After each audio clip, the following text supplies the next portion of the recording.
It's always fun how the audio is just like different every single time I do this. Isn't that great? Consistent sort of thing going. I use the same settings over and over again, and yet somehow it's different each time. Oh. It's seance, not science. I mean, I don't think we're trying to commune with otherworldly beings just yet. Maybe that's how we do the communing. Is we're unintentionally doing it every time we set up the microphones for recording. That's actually how seances go. Maybe these mediums have been doing it wrong the whole time. I'm not going to say that that's not how that works, but I'm fairly confident that that's not how that works. So you're a medium who can talk to ghosts and know how things work? Obviously, yes. Oh, okay. My bad. I thought that kind of went without saying. I feel it's one of those things you have to explicitly say. Explicitly say? Explicitly. Well, I guess I'm performing seances then. There you go. Well, welcome to the Dungeon Bros podcast. This is episode 4. We're going to be talking about Strixhaven, a curriculum of chaos. But first, I'm Connor. And I am Sam. And we are not brothers. Nope. But we like D&D. Mm-hmm. So we like to talk about D&D. And colloquially, bro works for any of your friends. Indeed. It doesn't have to be exclusively for biological or step brothers. True. We are neither of those things. You we have are step neither. siblings and real siblings. I have real siblings. I do. Not to say that step siblings aren't real siblings. I was going to say they exist. They're not fake. That's for sure. They're actually just figments of your imagination. Entirely. You've been telling me stories about all these people who are related to you via marriage of your father to another woman. Well, they're not married. Oh, they're not? No. Oh. It's one of those they might eventually kind of deals, but not right now sort of deals, you know. So legally there's nothing tying you to these other individuals? Legally, no. Emotionally and interpersonally, absolutely. So there's that. Very good. Before we get into our normal nonsense, I do have a bit of a serious note that I want to talk about. We live in Kentucky. Mm-hmm. You're formerly from Ohio, but like Southern Ohio. Yeah? Yeah. As of recording this late last week, a very bad series of tornadoes came through Kentucky and Tennessee and many states along that sort of eastern side of the United States. And I have many friends that live in Bowling Green, Kentucky. That's where I went to college. That's my alma mater. Spent 4 years down there. It's a beautiful place. It's a beautiful campus at Western Kentucky University, but a lot of people there are experiencing a whole lot of damages from the tornado. Buildings destroyed. In the state of Kentucky, there are at least 50 confirmed deaths, though they estimate it to be closer to like 100. So yeah, I just want to make sure that we acknowledge that. It kind of hits me close to home, and anyone that wants to give some well wishes to those in Kentucky, that would be greatly appreciated. Feel free to look into your own places to donate money if you want to. We're not going to tell you where to do that. That's not really our place. But yeah, I just wanted to lead off with that before we get into our normal ridiculous bullshit. Beginning with Samuel. Yes. When we post this, it will be a couple of days before Christmas. And as you know, Santa and Christmas, very interconnected. Yes. The figure of Santa Claus, Kris Kringle. Right, yes. If you will. The older I get, the more I'm afraid that Santa actually exists. And I'm going to tell you why I'm afraid. I mean, this man, presumably man, could be a woman. No real sightings, really. It's true. I mean, the news shows his sleigh animated in like weather graphics from time to time. Right. Presumably, and a popular notion of Santa comes from the 1800s due to Macy's. Indeed. But this man, assuming he is a man, sees you when you're sleeping, knows when you're awake, knows if you've been bad or good. By what metric is he judging the nice or the naughtiness of a person? I feel like he's operating outside of any sort of governing body. Now, I'm not particularly pro-governing body, But in the case of Santa Claus, this seemingly omnipotent being that is able to both know when everyone is sleeping and when they're awake. I don't know if we should be allowing this individual to be running a rampant with this much power over the populace of the world. You know? At the very least, if, say, the Secret Service, the Marines, Navy SEALs, whatever team they dispatch to bring in Santa, as should be done. He's a very uncomfortable person to be around, I would assume. I believe he would be brought up at the very least trespassing charges. Millions of counts for all of the various households throughout the United States, at minimum. I would argue some form of voyeurism or spying as well could be argued. At least for me, anti-Santa. Anti-Santa. I'm very anti-Santa. Well, have you considered that Santa may not be a person, but maybe it's actually an acronym, one that we don't know, because it's actually a world power, a intelligence agency that has stationed itself far beyond the reaches of the normal human, and that this Santa, this group, is doing espionage all over the world, and that's why they know. They have bugs everywhere. The cameras are all of theirs. So this sort of Hydra level organization, Yeah, exactly. under the guise of Santa Claus. I would argue that's more terrifying. Isn't it, though? This is so much more terrifying.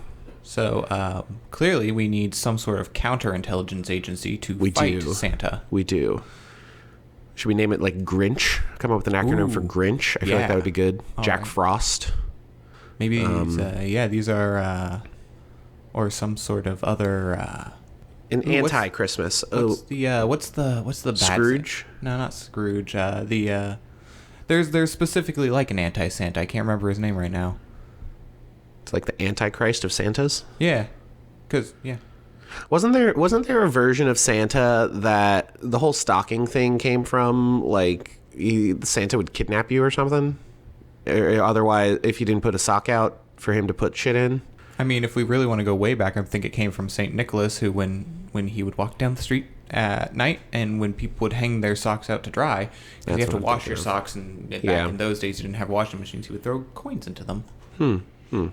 I feel like that's some Disney whitewashing shit to what was actually going on there. Oh, 100%. Like, okay, it's the modern mythos, if you will. Very good.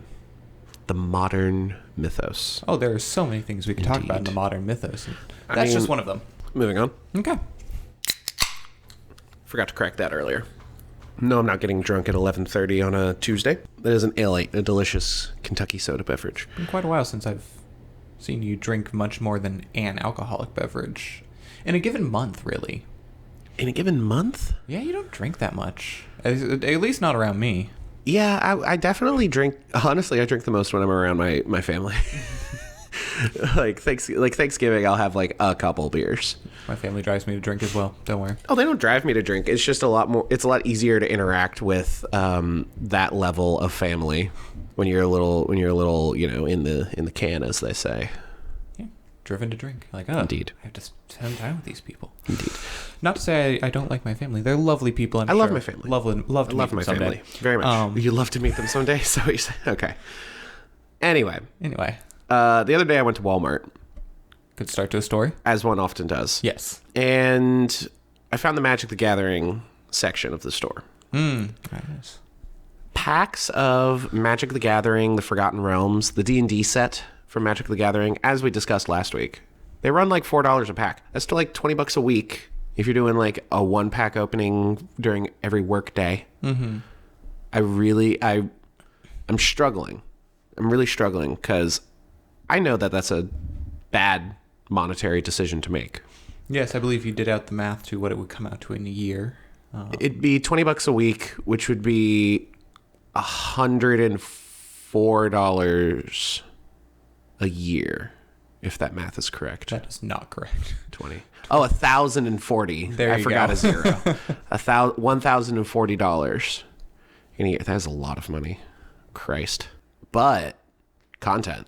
Magic the Gathering pack openings, in general, card game pack openings are rather popular. So, But you gotta commit. Gotta commit to that bit. I would have to commit to that bit, and I don't know if I'm ready to commit to that bit. But I mean, like you said, it's $20 a week, which if you switched from eating out 3 or 4 times a week to maybe eating out 2 or 3 times a week, there's that $20. I mean, I've already done a better job of that. You have. I've been making a lot of quesadillas lately. You have. Big fan of the barbecue chicken quesadilla. It's easy. It's good. It's very easy. Meal prep. I get like 4 to 5 meals out of it. It's wonderful. Anyway, this has been quite a sidebar. This has been quite a sidebar. So, as of the day before we record this, December 13th of 2021, there's an update to the Sage Advice Compendium on dnd.wizards.com. If you do not know, the Sage Advice is a collection of erratas as well as Q&As with the developers of D&D to answer interesting and weird edge case scenarios when it comes to the rules surrounding D&D. They provide a link to all the PDFs of various erratas for books that they've released, such as The Curse of Strahd, the DMG, The Player's Handbook, Storm King's Thunder, Sword Coast Adventures Guide, Tales from the Yawning Portal, Tasha's Cauldron of Everything, Tomb of Annihilation, and Volo's Guide to Monsters. This specific Sage Advice has an update to the flavor text for the Drow, clarifying the difference between the culture of, Menzoberranzan, a city in the grip of Lolth's cult in the Forgotten Realms, and separating that with the Drow race itself. Interesting. But the more interesting things are 4 new rules questions, specifically associated with the idea of spells versus spell attacks, and then one of the spells that is in the Strixhaven, A Curriculum of Chaos, which we will get to shortly. The first question, recent books that include monster stats, like the Dragon Blessed in Fizban's Treasury of Dragons and the Silver Quill Apprentice in Strixhaven, A Curriculum of Chaos, that contain actions designated as spell attacks rather than weapon attacks. What was the motivation for adding this type of action into the game? This question is really just a clarification that spell attacks are not a new type of attack for monster stat blocks. Following up in the second question as well, is a spell attack a spell? No. A spell attack is a type of attack. There are weapon attacks and then spell attacks. Spell attacks are magically based. Oftentimes, spells cause spell attacks, but spell attacks are not spells in and of themselves. And they've been around since the release of the Monster Manual in 2014. There's even a section talking about it in the Monster Manual on page 10. The third question, when a monster casts a spell without using a spell slot, how do you know the spell's level? If it's not specified in the stat block, it is whatever level the spell naturally is in whatever book it is printed in. It seems like most of this is just, as you stated when we were discussing it previously, to clarify the effect of, say, a counterspell, not being able to counterspell a Lich's Paralyzing Touch or a Cambion's Fire Ray, but you can cancel, say, a Deva's Heal spell. Right. I don't know if the Deva has the heal spell, but I know it has some sort of healing magic that are used, whatever. You get the point. Yeah, kind of a clarification. Can we use counterspell? Should we be expending a spell slot on this? Exactly. Because a lot of monsters don't necessarily have the same... what I don't think a lot of people understand is monsters don't necessarily have to have levels. Like, they don't have to be built like a player character. Monsters are expected to live a couple of rounds, whereas player characters are supposed to live multiple combats. So instead of trying to build every monster out like you would a character... like you might have in earlier editions of that they did in earlier editions of D&D. Instead, you just want to make sure this monster can actually try to do some things in combat. Exactly. The fourth question has to do with one of the Strixhaven spells, Silvery Barbs, and its effect on legendary resistances. We will get to that later when we are discussing the Strixhaven spells. But this is a good time as ever to segue into Strixhaven. But before we do, I think we need to shout out some of the socials. The TikTok, of course. We're on TikTok Live as we record right now. I don't think anybody is watching. It is 11:30 on a Tuesday morning. There might be a person. That isn't you? That isn't me. Oh, wow. That's impressive. Yeah. Anyway, TikTok at Dungeon Bros YT, the YouTube Dungeon Bros as well. You can listen to our podcast on podcasting services round the globe. Indeed. Round the globe. Apple, Google, Spotify, Plex, microwave ovens, presumably. Smart fridges. As well as our Twitter and our Discord server, which you can find a link to join our Discord server in the link tree in the bio of our TikTok, as well as in the description of the YouTube video of the podcast. There's no easy way to put links in the description of podcasts. Unfortunately, no. To the podcasting services around the globe, which is a shame. Anyway, if you wanted to submit a question, comment, or concern for us to read on the show, the best place to do that is on the Discord. Second best place is during the TikTok live of us recording the podcast. Third best place, DM or add us on Twitter. Yeah. So interact with us. We'd love to interact with you. Take advantage of that. Anyway, Strixhaven, A Curriculum of Chaos is the newest Dungeons & Dragons campaign setting. I say with a question mark. It is advertised as a campaign setting. I would argue it is an adventure module. Mm-hmm. Just based on page count, the campaign setting portion of it and character options are pages 1 to 60. And 60 to 224 are the adventure module and Beastiary. I can see how they would want to call it more of a campaign setting, since if you're familiar with Dimension 20's Fantasy High, I think the idea is you can run entire campaigns in a school setting. Yeah. And if you really and kind of that classic go out and adventure style of campaign maybe doesn't fit right here. Yeah. I totally get that. I love the campaign setting stuff that's in this book. So at the end of the day, I feel like Wizards of the Coast did not do a very good job advertising what this book was. They definitely advertised this to people as a campaign setting, and I'm sure people were expecting it to be able to be molded into like a Harry Potter style setting with very little effort. But the fact that the majority of the book is a level 1 to 10 adventure, which, by the way, a level 1 to 10 adventure, that's a sizable campaign. Pretty cool. It's a very sizable campaign. All of that being said, if you want to run a Harry Potter style D&D campaign, and you're not married to the idea of Hogwarts and Harry Potter, Strixhaven is a really good book. Yeah, I actually like that about how they did Strixhaven, is that it is not just a Harry Potter stand-in, or they didn't just try to take Hogwarts and shove it into the D&D universe. I think that this is itself very good for what it is. I agree. Strixhaven, of course, being one of the realms in Magic the Gathering that already exists, very heavily inspired by Harry Potter. Mm-hmm. And the Harry Potter inspiration is very clear when you read through the adventure. We will not be going into the adventure module at all today. What we will say is a quick overview. The adventure module is divided into, I believe, 3 or 4 chapters, each one based off one school year, which takes you from level 1 to 3 your first year, 3 to, I believe, 6, 6 to 8, and then 8 to 10, each for the 4 years.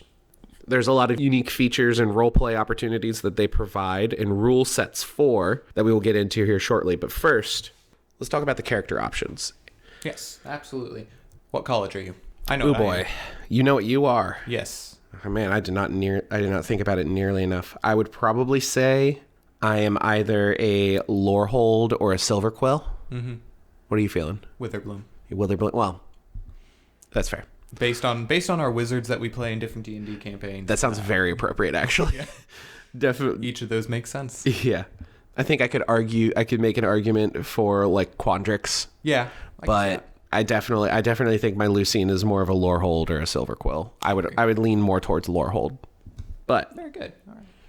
Divination Wizard versus Necromancer. Yes. And that's very appropriate. Anyway, the 5 colleges of Strixhaven are Silverquill, Witherbloom, Prismari, Quandrix, and Lorehold, much like the houses of Harry Potter and Hogwarts, as well as the other wizarding schools in that universe. Each of them are closely tied with certain types of magic. I like that this isn't a wizard's school. This is a magic school. And they make it very clear that like the Lorehold really good for your wizard, really good for a lore bard. Witherbloom. Yes, you can be a necromancer. That's also a college for druids. Yeah. And then you've got, like, they make a point to include all of the caster types, as well as even opening up the door to, you don't have to be a caster. Right. They mentioned the barbarian options that do give you some casting or some magical abilities. Yes, the wild magic barbarian, for one, while not strictly spell casting, is magic based. There are options available in this book for what to do if you are more strength focused as a character. Rather than intelligence, wisdom, or charisma focused. And I really like that. I love the concept of, obviously the party that plays this campaign is going to have a lot of wizard, sorcerer, warlock, bard, all that kind of stuff. But I really love the idea of playing like an eldritch knight or an arcane trickster or a blade singer, like a melee focused but still has spellcasting sort of class. I think could be really fun in this setting and set you apart from the rest of your party. Oh yeah, I mean no matter, you're like, hey, we're playing in a magical school. There's always going to be every group I play with will be like, there'll be one guy who go, yeah, I'm gonna still play my barbarian. Exactly. Now, let's get into the character options. The character options are kind of thin, and I think that's where a lot of people online being upset with this book are upset with the advertising, because campaign setting implies there's going to be a lot more character options available than an adventure module. Anyway, there are still some character options, the Owlin being one, sort of a smaller, smarter, quicker Aarakocra. Yes. In many ways. Live longer, walks faster, flies slower, and then you get, instead of an extra 1d4 plus whatever claw attack, you get proficiency in stealth. 120-foot dark vision range. Yes, indeed. An interesting note here, this is the first race that we have seen printed in a book since Tasha's Cauldron of Everything, and it does not include ability score improvements. It says you can simply go with a +2 and a +1 to a stat of your choice, or 3 +1s. Which, of course, is the kind of the direction that Wizards of the Coast is looking to go with this entire thing. Allowing a whole lot more flexibility. I like it. The Owlin's fine. I'm probably not going to be an owl, as neat as they are. Yeah, exactly. It's fine. It's just, I get why they added it, but yeah, it's all good. Next, we're going to talk about the 5 background options that are available. They are based off of the 5 colleges available at Strixhaven. Again, Silverquill, Witherbloom, Prismari, Quandrix, and Lorehold. These backgrounds function much like most other backgrounds, providing various skill, tool proficiencies, language proficiencies based on what college you're in. They all have the same kind of feature, giving you additional access to certain spells regardless of what class you are playing. I want to note, these spells are not added to the spells that you know. These are added to your spell list. So if you are a caster like a wizard or a sorcerer or a warlock who has to choose, or a bard that has to choose their spells, these are available for you to choose. They're not available to you innately. Now, if you are like a cleric or a paladin or a druid, where you can prepare your spells every single day, you have access to your whole list, you're going to have access to a slew of new spells that you might not normally be able to have. Something to keep in mind when looking for what college you want your character to be a part of. Overall, once you kind of get into more major campaigns, well, I mean, by no means would I ever tell somebody you can't take that background. Well, for this, probably. I don't know if necessarily they kind of fit into other sorts of campaigns. Yeah, these backgrounds are very heavily tied to Strixhaven. There's a joke here in Cincinnati where everybody's going to ask you, what high school did you go to? I feel that's what it would be if you played a Strixhaven background in a non-Strixhaven setting. Now, I personally, if someone said I want to take one of these Strixhaven backgrounds, I would be like, well, logically, there's probably going to be a magic school in my campaign somewhere. We could say you're from there. We could say that's one of the colleges and just kind of run with it. At the end of the day, backgrounds aren't that big of a deal. And having a slightly expanded spell list is neat, and I'm not really against that. I don't think it's overpowered. One of the spells that you get available to you based on this background, you get the spell that is associated with that college. Much in the same way that the feature that you get from these backgrounds you get the Strixhaven Initiate feat as part of your background. Getting a feat as a background is pretty cool. Oh, yeah. Pretty powerful. Thankfully, the Strixhaven Initiate feat is much like just the Magic Initiate feat, giving you a couple of cantrips you can choose from, and then your choice of a first level spell from a certain spell list or class of spell, I believe. Yes. But from a certain spell list or... Yeah. But it also gives you one free casting of that spell a day, just like Shadow Touch, Fate Touch. And I always enjoy that. I always enjoy especially at low levels, having the ability to cast another spell. Yeah. The background you choose will determine which of the Strixhaven Initiate options you have available to you, which are, again, tied to the 5 different colleges. The integration here is really, really nice. It all kind of is seamless, and it really sets up the idea that you do not have to play a caster class, because right out of the gate at level 1, if you are a monk and you're not going to be a spellcasty monk, you're still going to have cantrips. You're still going to have an extra spell because of your college. Mm-hmm. So you're going to have that ability too. As we discussed previously about allowing these backgrounds, I probably wouldn't allow the feat to go with the background, because that would just make these 5 backgrounds pretty much better than any other background that's available. I mean, a lot of the time, once Tasha's came out, it kind of started pushing things a little bit this way as well. When, if your ranger wanted to take one of these, there's now a ranger option in Tasha's that also allows them to take druid cantrips and low level stuff. So I would say if you were like, I have the PHB and the DMG, and now I also have Strixhaven, I think it might be a little it might get a little fuzzy in there. But I think if with the entirety of what Wizards of the Coast has put out in the last 2 years, I think it starts to become a little more acceptable, a little more run of the mill almost. That's fair. As we have discussed previously, there are 5 new spell options, one associated with each of the 5 colleges. Yet again, the other feat. Oh my gosh, there is one other feat as well. The Strixhaven mascot feat is essentially a buff to the Find Familiar spell, allowing your familiar to turn into one of the Strixhaven mascots for the 5 colleges. The stat blocks are available in Strixhaven, a Curriculum of Chaos. As well, they allow you to do... You can give up one of your attacks and use their reaction to do an attack. Pretty mediocre, 90% of the time. The other thing is you get one free... Once a day, as long as they're within 60 feet of you, you can switch places with them by teleporting. Yeah. That's the coolest thing I think about it. I'm always down for a teleport. Overall, this isn't that cool of a feat.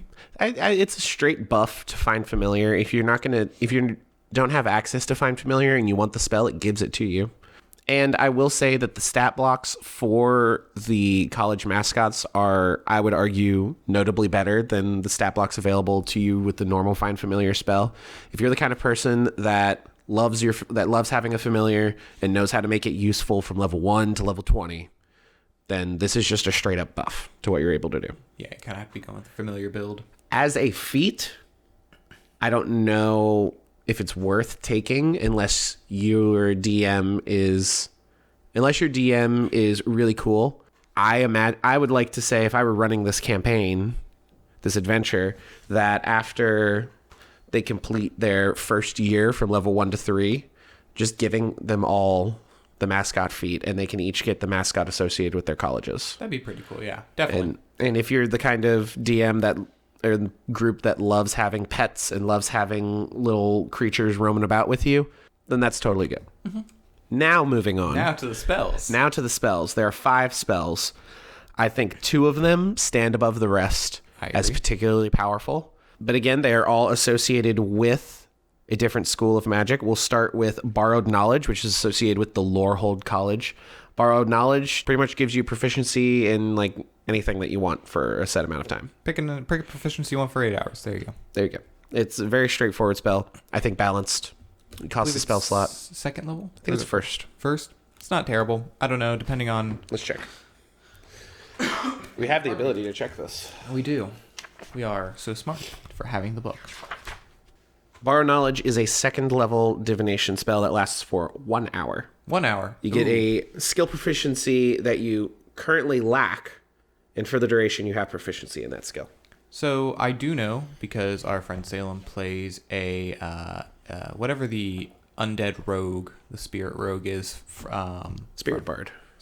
No, for Skyros. Yeah.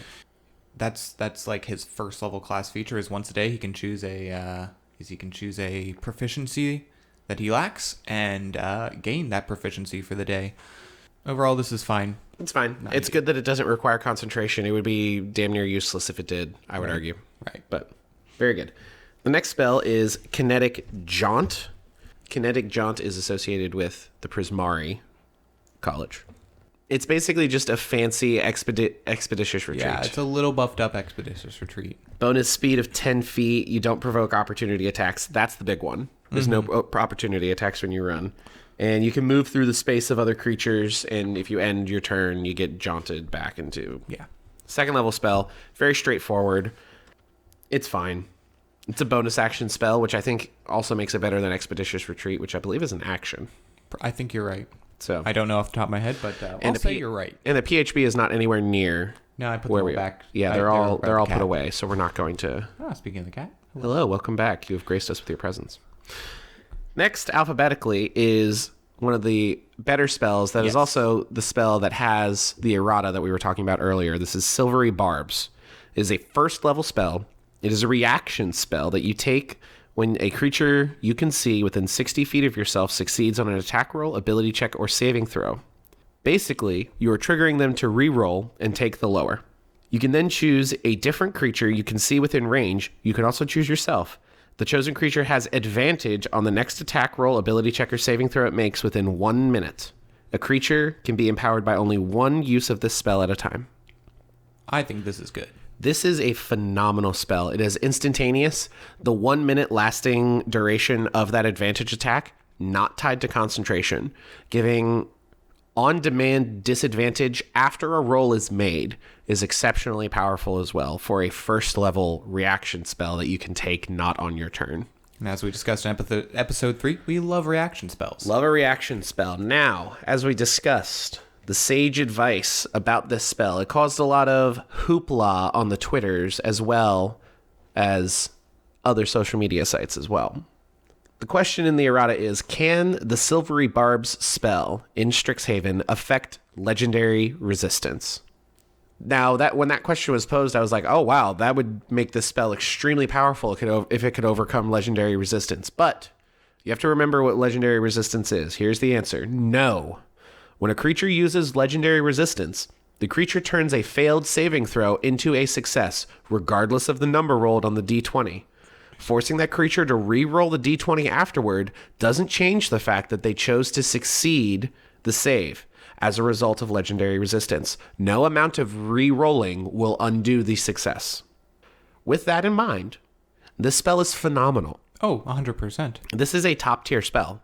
Lucian might take this in the very near future. That perfectly fits with this character as somebody who affects other people's... Exactly. It's thematic. It's really, really good. And as a first level spell, especially at higher levels, when you're like, all right, I'm casting my 5th, my 4th, my 3rd level spells all over the place, having a first level reaction spell is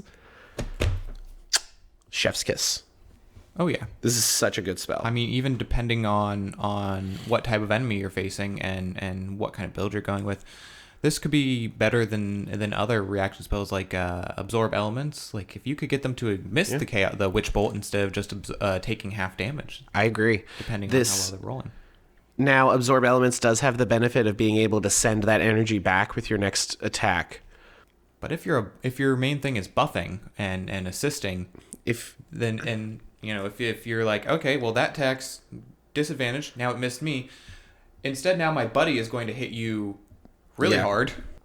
I'm imagining a situation where you cast this spell, you cast Silvery Barbs as a wizard to help protect your Eldritch Knight that's fighting face-to-face with this guy.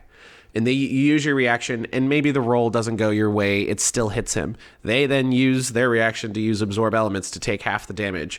They then have advantage on the next attack, as well as bonus. the interactions that this spell has is... So yeah, Silvery Barbs has a lot of potential, and depending on what kind of character you're playing, could be one of the top, very, very top tier spell for a first level. Very, very top tier. Very big fan. The next spell, not very top tier in my mind. No, I did not. Vortex Warp. This is associated with the Quandrix College. It's a second level conjuration spell, a casting time of an action, range of 90 feet. You magically twist space around another creature you can see within range. The target must succeed on a Constitution saving throw. The target can choose to fail. Or the target is teleported to an unoccupied space of your choice that you can see within range.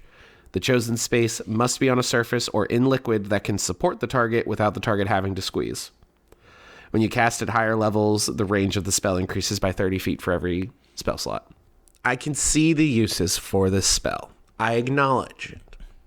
But as a second level spell and an action, there are so many better spells you could be using instead of this spell.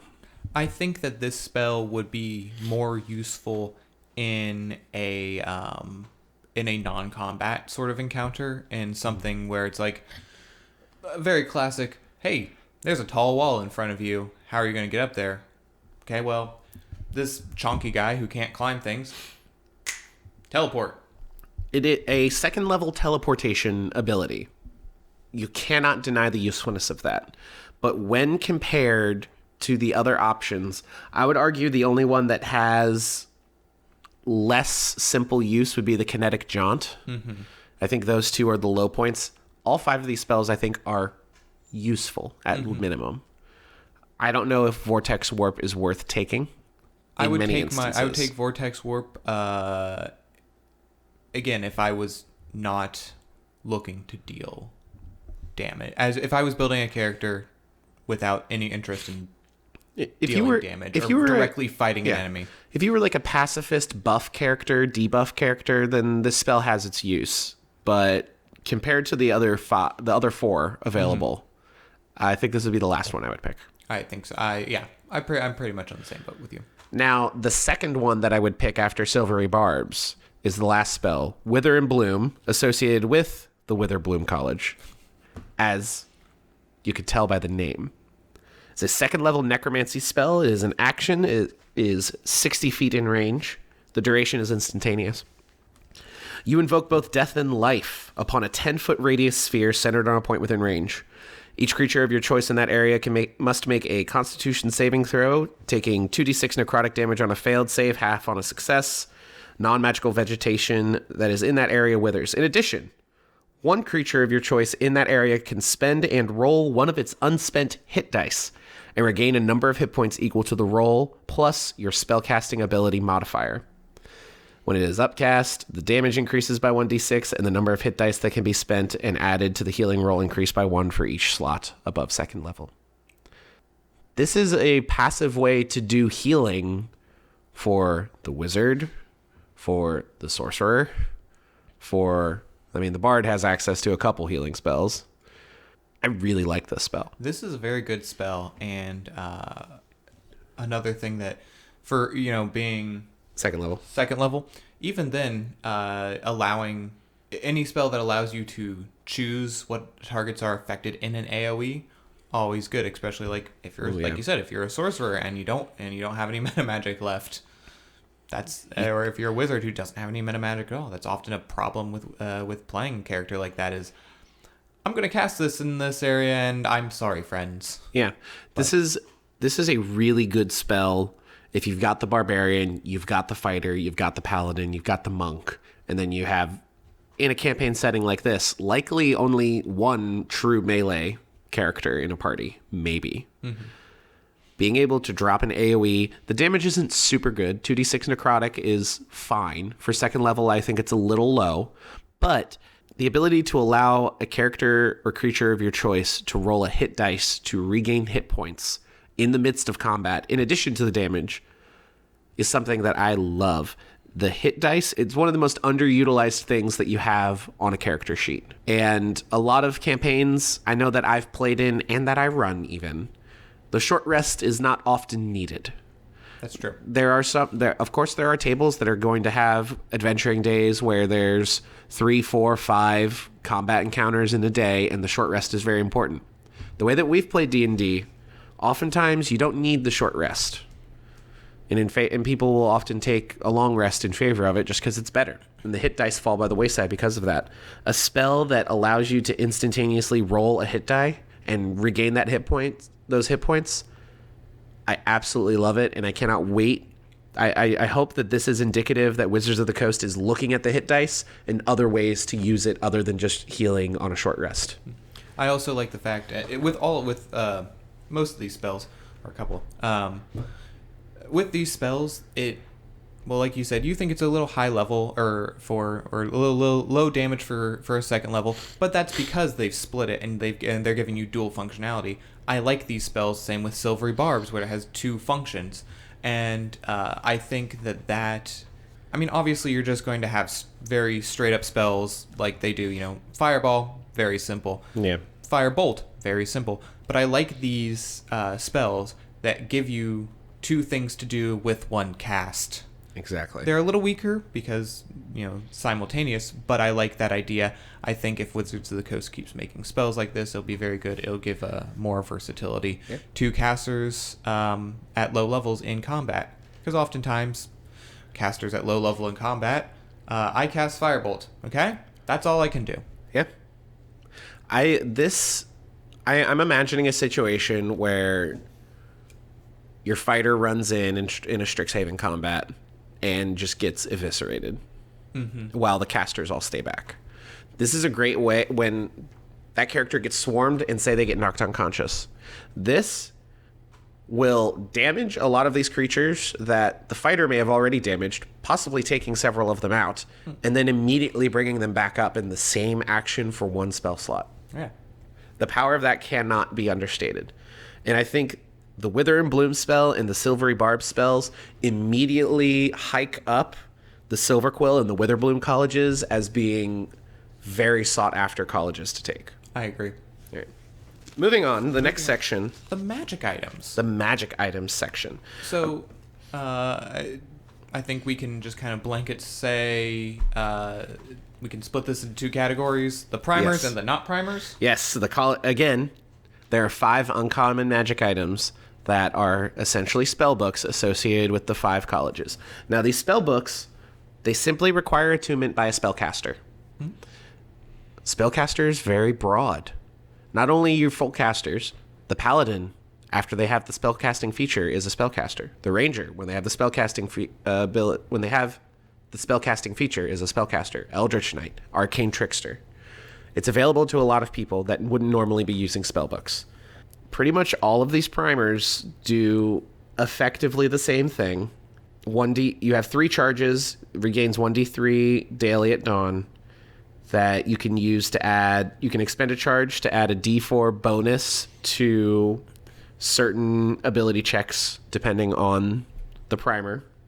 In addition, you can study the primer at the end of a long rest, and you can choose a first level spell from a certain spell list depending on the college. Before you finish the next long rest, you can cast the chosen spell once without expending a spell slot if you are holding the primer. And then the spellcasting ability for the spell is your choice of intelligence, wisdom, or charisma, and that's same across all. Very, very flexible. These are all uncommon magic items. As we discussed previously, if I were running a Strixhaven campaign after the first year, the first levels 1, 2, and 3, I would give everyone a primer of their college as well as the mascot feat.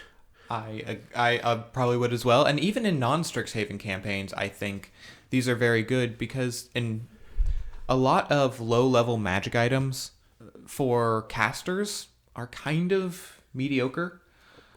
Your +1s, your Wand of Smiles and Wand of Frown, your hat of your Wand of Magic Missile, your Wand of Fireball. Yeah, they're pretty straightforward. Yeah. These again give more flexibility. Of course, the opposite is true when you get to higher levels. Casters have all the stuff, but that's not what we're talking about right now. Yes. Now, a couple other magic items. We have 4 commons. One of them is the Spell Scroll, which they don't even list in the book. They simply say first level spell DMG. Yep. Makes Classic. sense. These are what you can buy on campus. Yeah. basically. They also have an uncommon, the magic weapon +1 DMG. Not listed enough. here. The other 3 that are listed here are the bottle of Boundless Coffee. It's a silly magic item. It is a silly magic item, and I love it. The cuddly Strixhaven mascot, which is a mascot that you can use an action to attach to a limb, and it just snuggles on you. And it gives you advantage on something, right? Yes, but it actually does do something. The toy can also be used to fight off fear. When you make a saving throw to avoid or end the frightened condition on yourself, you can give yourself advantage on the roll if the toy is on your person. You must decide to do so before rolling the d20. If the save succeeds, you can't use the toy in this way again until you finish a long rest. A cute, funny, little nothing that once, twice in the campaign will come in handy. I'm fine with it. Yeah, absolutely. And I also like that little you only have to wait for the recharge if it succeeds. If it succeeds, that's good. The final one is the Strixhaven Pennant. It is simply a magic pennant that has a symbol of your college, and you can cause it to glow and emit light. So if your DM lets you have this, you don't need to take the light or the dancing lights cantrip, freeing up a cantrip slot. Yeah. That's about it. The magic items, again, very short, very simple. A lot of people are disappointed because this was advertised as a campaign setting and not an adventure module, but it is in fact an adventure module. And from that point of view, I like these magic items. Love the primers. Love a good spellbook magic item as a wizard player, as well as a non-wizard player. An Eldritch Knight with a spellbook, I'm all for it. Moving on, we move into chapter 3. This is the last chapter before the adventure module starts. It gets into a lot of the interesting gameplay functions of the Strixhaven adventure module. This is where we get into various things like relationships, your report card, extracurricular activities, jobs, and interesting features like the student dice. Now, on page 43, there is a picture of, it is called Strixhaven Memories, which is an additional sheet that you will be giving your players.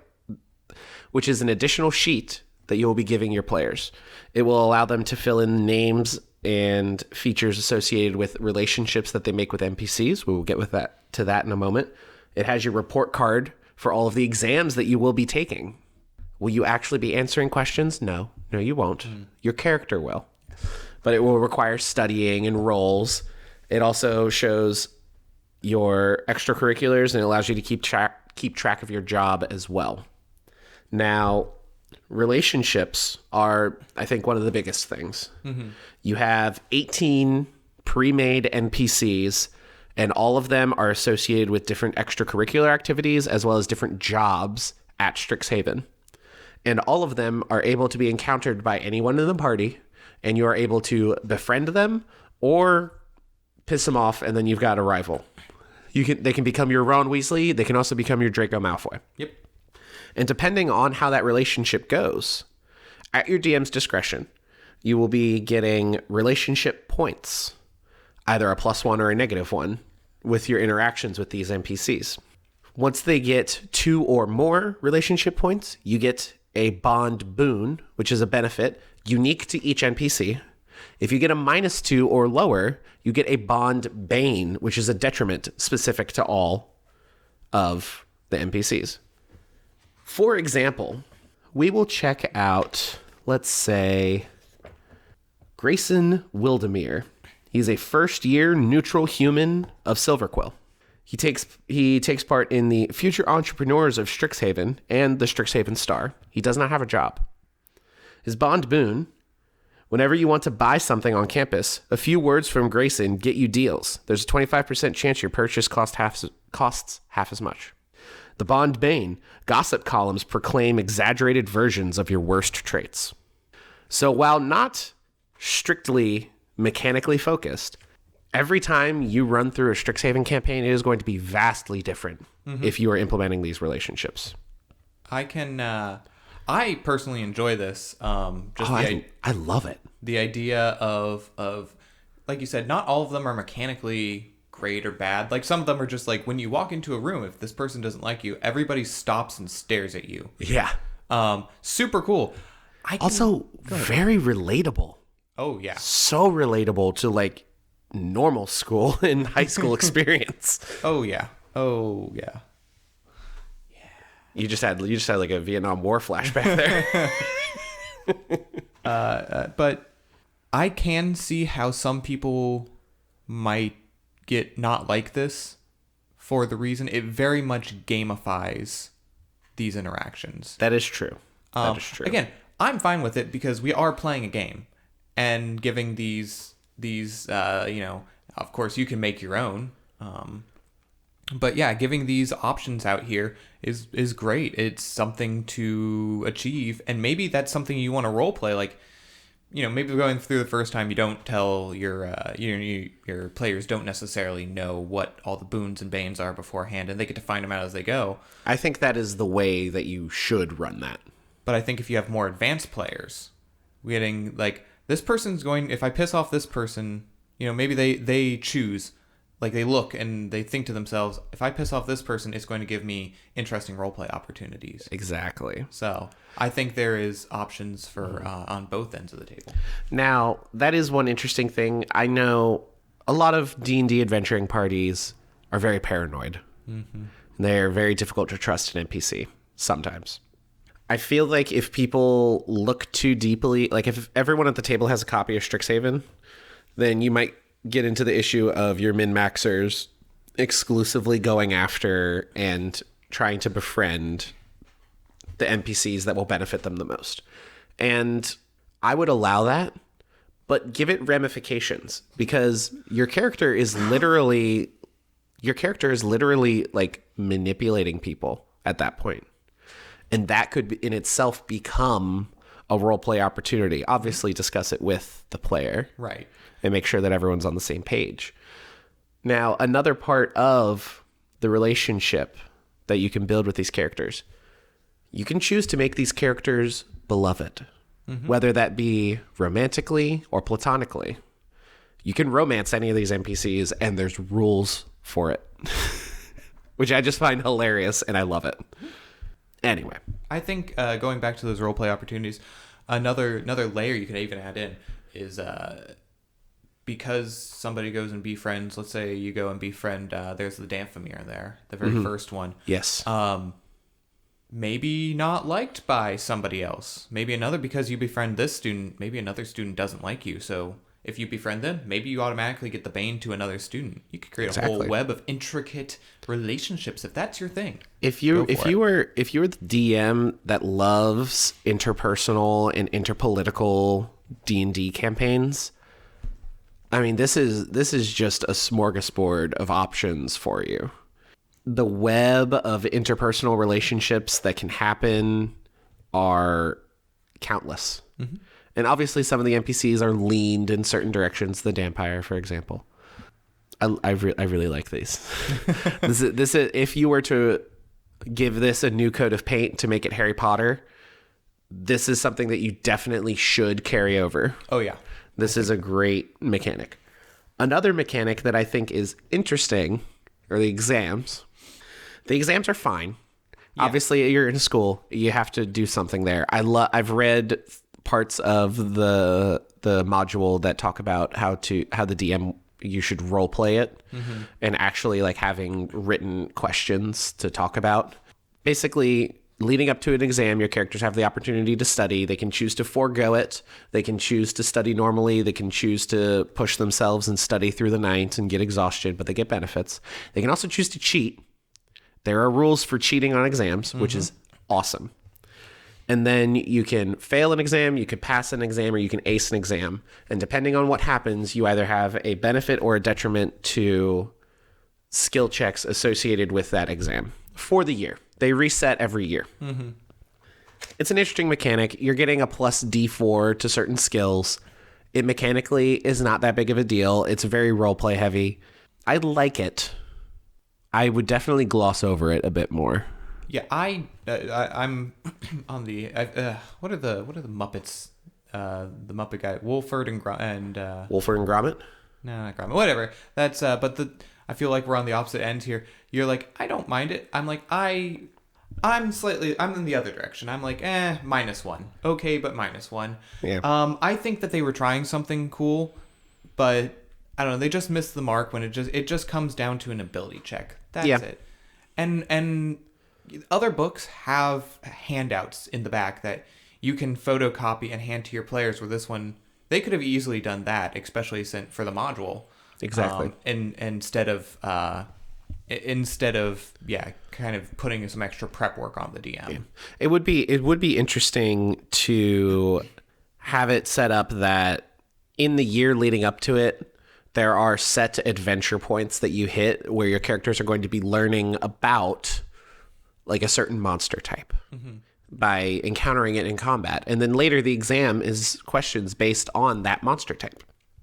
Yeah, and have it actually be a question and answer instead of just skill checks. Yeah, I read the first one. I checked out the first one to see how it worked.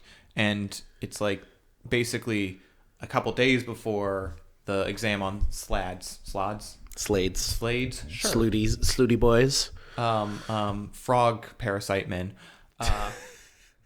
You have a weird frog encounter basically. Yeah. But so yeah, I think they could have worked that a little.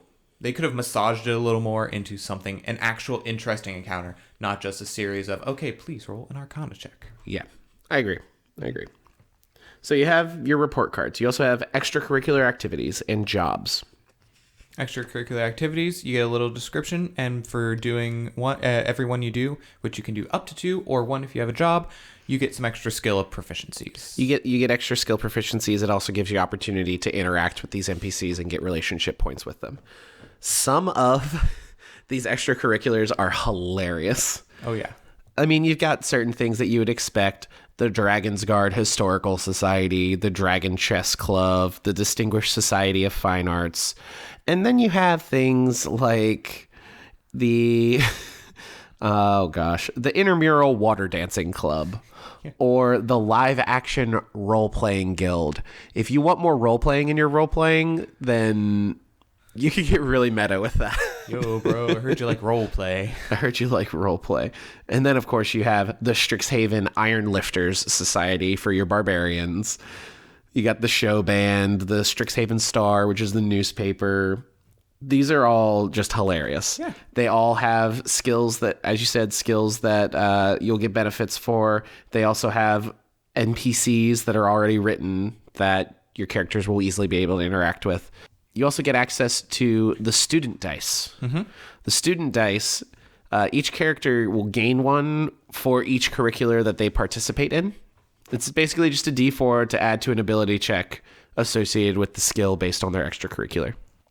You can also choose to leave an extracurricular activity at any time and join another one, but you then lose the benefit of your student dice associated with those skills. I love it. Absolutely. They're hilarious. And that's how you meet some of the NPCs that we talked about earlier, and probably like, this one you're close to. This was probably one you're going to interact with and get either love or hate from. Absolutely.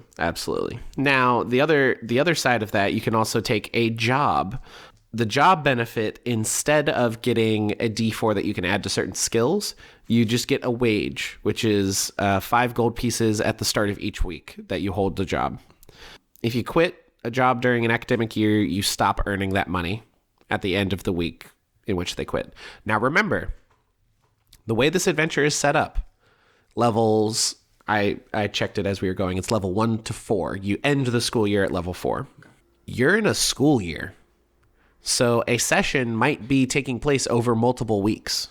So just try and help them keep track of it and be like, all right, logically, it's been like a month and a half. Here's 35 gold for your job. Now, some of the job options are more what you would expect. The Biblioplex, working at a library, campus grounds, the magic labs, the stadium, the performing arts, intramural fields, the cafe, dormitories, etc., etc., etc. There's a coworker that you will have that is one of the NPCs as listed before.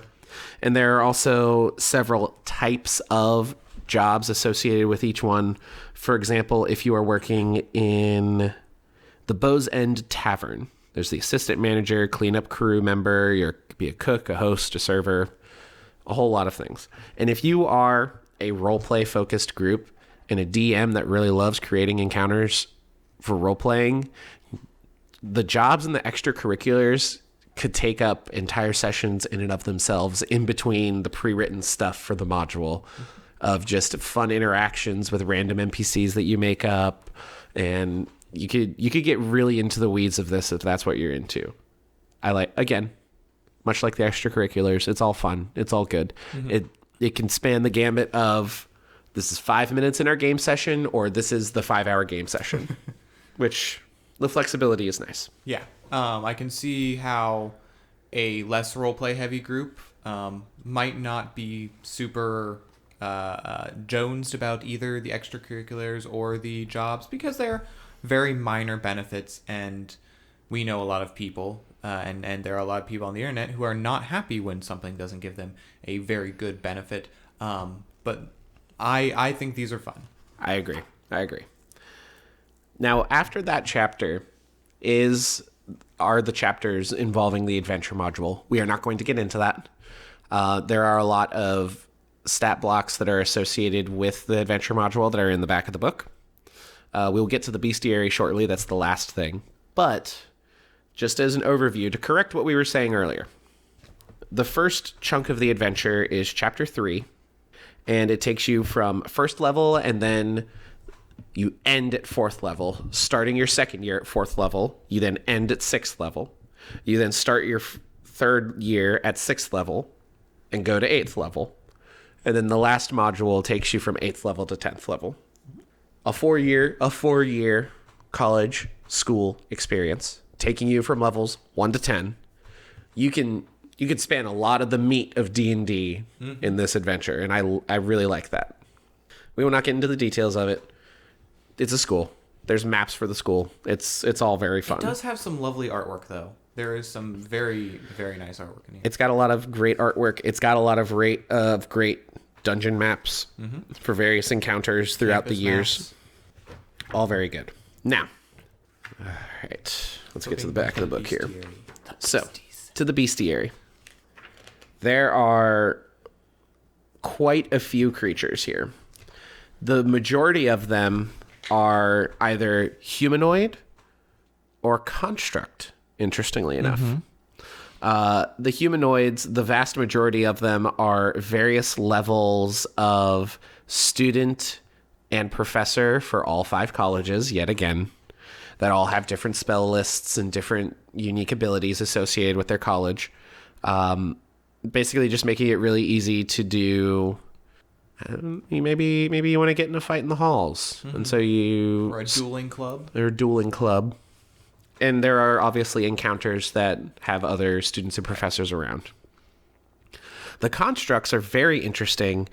All of the mascots, or most of the mascots, are constructs. There's the art elemental mascot as well, which is an elemental, but the constructs are like an archivist in the library.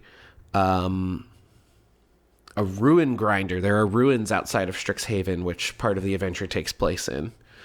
The other thing, you will really love this, are the 5 dragons, which are associated with the founding of the 5 colleges of Strixhaven. I hope you guys can see the pattern here.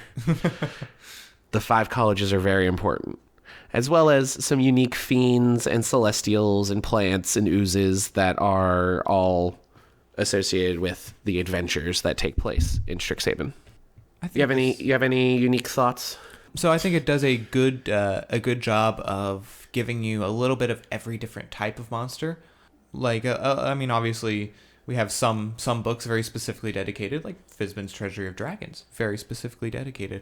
But I like especially that they give you a couple new like plant enemies. There's a lot of plant enemies, and there are some spells that very specifically affect plant enemies. Yeah.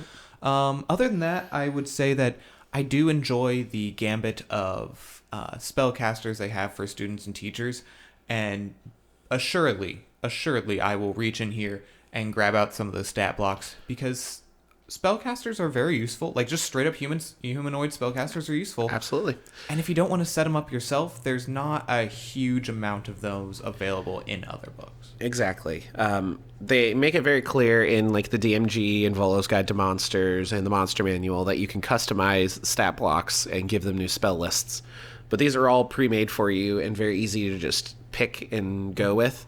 A lot of spellcasters in these, in the other books, also tend to be high-level spellcasters, whereas you have apprentices for each of the 5 colleges, which are low-level spellcasters that you can plunk in at lower levels, make it a lot easier. I believe they're, what is it?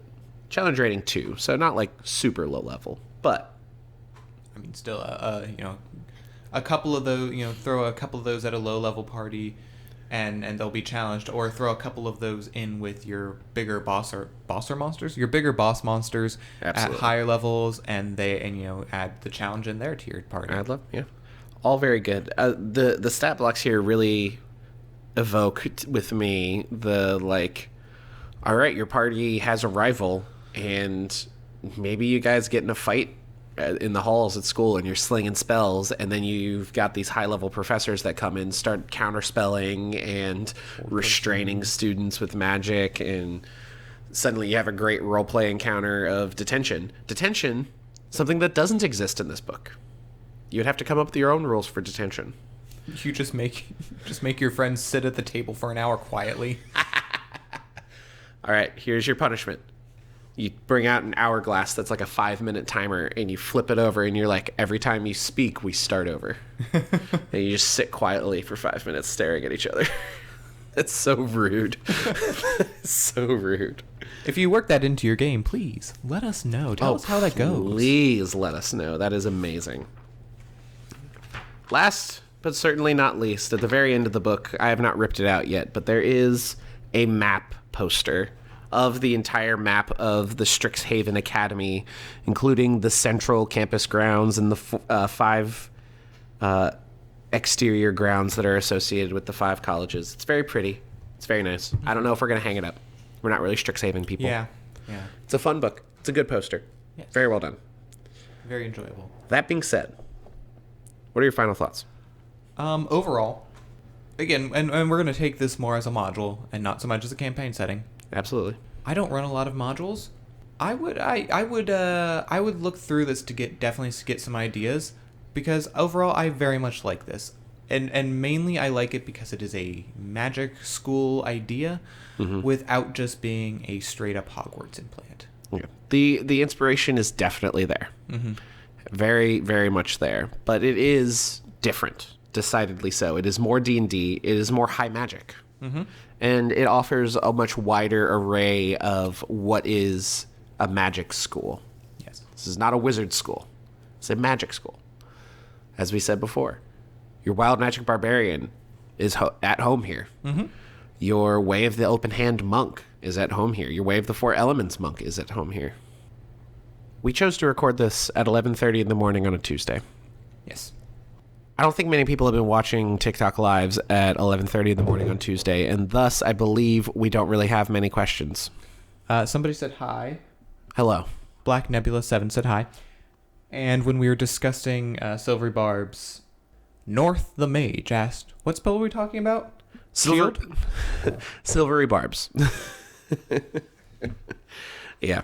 That spell did cause a whole lot of hullabaloo on the internet when this book came out, of people getting a little bit overzealous with themselves and not really understanding the mechanics behind the legendary resistance.